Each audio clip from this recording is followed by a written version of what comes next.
যুদ্ধ থামলেও কমেনি উত্তেজনা। মধ্যপ্রাচ্যে আবারও নতুন করে ঝড় তুলেছে একটি ইসরায়েলি গোয়েন্দা তথ্য। দাবি করা হচ্ছে ইরান আবারও মার্কিন প্রেসিডেন্ট ডোনাল্ড ট্রাম্পকে হত্যার পরিকল্পনা করছে। মার্কিন সংবাদ মাধ্যম সিএনএন বলছে, ইরানের প্রয়াত সর্বোচ্চ নেতা আলী খামেনির সপ্তাহব্যাপী জানাজা চলাকালীন সময়ই ইসরায়েল পেন্টাগনের সঙ্গে গোয়েন্দা তথ্য ভাগাভাগি করে। আর এর কিছুদিন পরই ইরানের বিরুদ্ধে নতুন করে মার্কিন হামলা শুরু হয়। তথ্যটি সামনে আসতেই প্রশ্ন উঠেছে, এটি কি বাস্তব হুমকি, নাকি যুক্তরাষ্ট্রকে আরও কঠোর সামরিক পদক্ষেপে রাজি করাতে ইসরায়েলের কৌশল?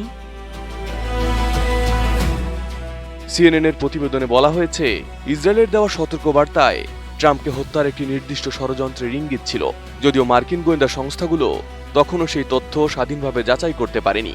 বরং কয়েকজন মার্কিন কর্মকর্তা মনে করছেন, এই গোয়েন্দা তথ্য হয়তো ট্রাম্পের সিদ্ধান্তকে প্রভাবিত করার একটি প্রচেষ্টা ছিল।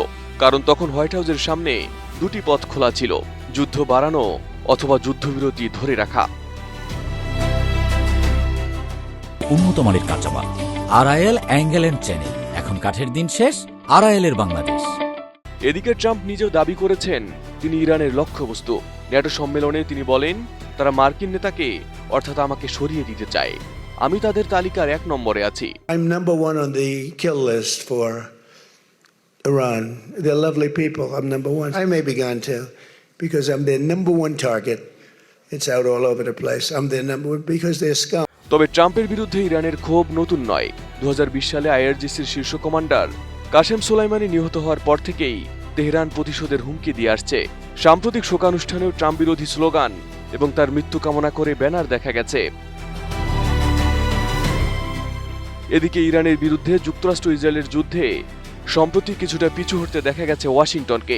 যুদ্ধ দীর্ঘায়িত না করে যুদ্ধবিরতির পথে হেঁটেছিল দুই দেশ।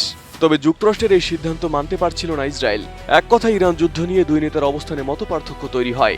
নেতানিয়াহু যুদ্ধ চালিয়ে যেতে চাইছিলেন, আর ট্রাম্প চাইছিলেন সংঘাত থেকে বেরিয়ে আসার পথ খুঁজতে।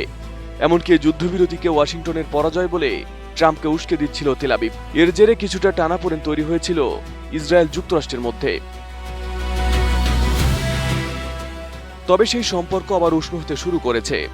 এর মধ্যেই সামনে এসেছে গোয়েন্দা তথ্য। বিশ্লেষকরা বলছেন, কথিত এই গোয়েন্দা তথ্য নিয়ে ট্রাম্পকে হত্যার হুমকির ভয় দেখিয়ে ইরানের বিরুদ্ধে আবারও খেপিয়ে তুলছে নেতানিয়াহু, যেন আবারও ইরানে হামলা শুরু হয়। কারণ যুক্তরাষ্ট্র ছাড়া ইরানের বিরুদ্ধে একা লড়াই করে টিকে থাকার সক্ষমতা নেই ইসরায়েলের। Arif Hasan, ATN news.